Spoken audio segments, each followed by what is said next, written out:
Sot, Gjykata e Tiranës, mbi bazën e mandateve të arrestit me burg, ka vendosur masën e arrestit shtëpiak për komandantin e Gardës Republikës dhe 2 punonjës të tjerë në kuadrin e hetimeve për 21 janarin 2011.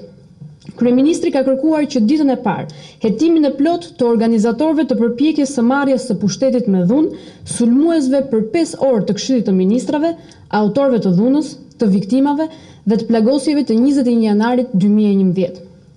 Kryeministri, në respektim të vendimit të Gjykatës së Tiranës, ka vendosur pezullimin nga detyra të General Ndrea Prendi dhe të komandojë në këtë detyrë shefin e shtabit të Gardës së Republikës, nën kolonel Artan Hoxha. Kryeministri, ndonse ka denoncuar publikisht qëndrimin politik dhe bashkëpunimin direkt të kryeprokurores në skenarin e përmbysjes me dhunë të qeverisë legjitime, ka besim të plot në vlerësim nga sistemi ynë i drejtësisë dhe gjykimin e rrethanave në të cilat, pas 5 orësh sulmi të dështuar ndaj kryeministrisë, mbetën 4 viktima dhe u plagosën qindra qytetar, policë dhe antarë të Gardës. Duke mbështetur plotësisht dhe përkëzuar për mbrojtjen e vendosur të institucioneve të vendit, Policinë dhe Gardën e Republikës, kryeministri qëndron i vendosur për hetimin e plot të rrethanave në të cilën humbën jetën 4 qytetar dhe u plagosën qindra policë, gardistë dhe qytetar.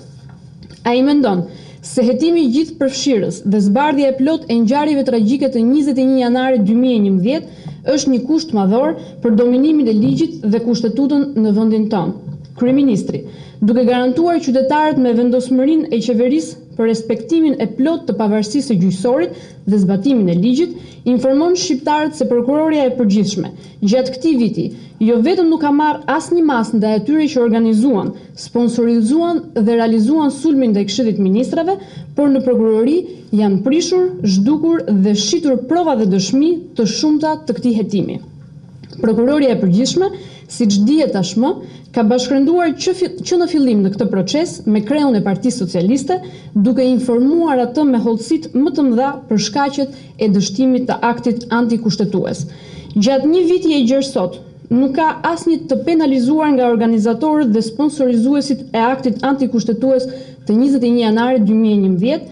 as dhe për ata që e montuan dhe shpërndan videon që tregonte kryesuesin të implikuar në çështje që nuk kishin asnjë lidhje me to. Po kështu, janë të lirë të gjithë ata që në 10 raste ripohuan me shkrim se kishin ardhur të paguar për të rrëzuar qeverinë, ata që me hunj, gur dhe shisha molotov sulmuan dhe plagosën qindra policë dhe gardistë, ata që morën veturën dhe thyen me të derën e oborit të Këshillit të Ministrave me qëllim që të pushtohej ndërtesa e Këshillit të Ministrave. Kryeministri konsideron se me qëndrimin e saj ndaj organizatorëve, sponsorizuesve dhe ekzekutorëve të sulmit të dhunshëm prej 5 orësh ndaj Këshillit të Ministrave, prokuroria e përgjithshme dëshmon se ajo vetë, për mandatin e saj të dytë, ishte element thelbësor i skenarit të 21 janarit 2011. Kryeministri siguron shqiptarët se ai, qeveria dhe forca politike do të bëjë gjithçka që ata që organizuan sulmin e egër mbi Këshillin e Ministrave, paguan dhe sponsorizuan atë,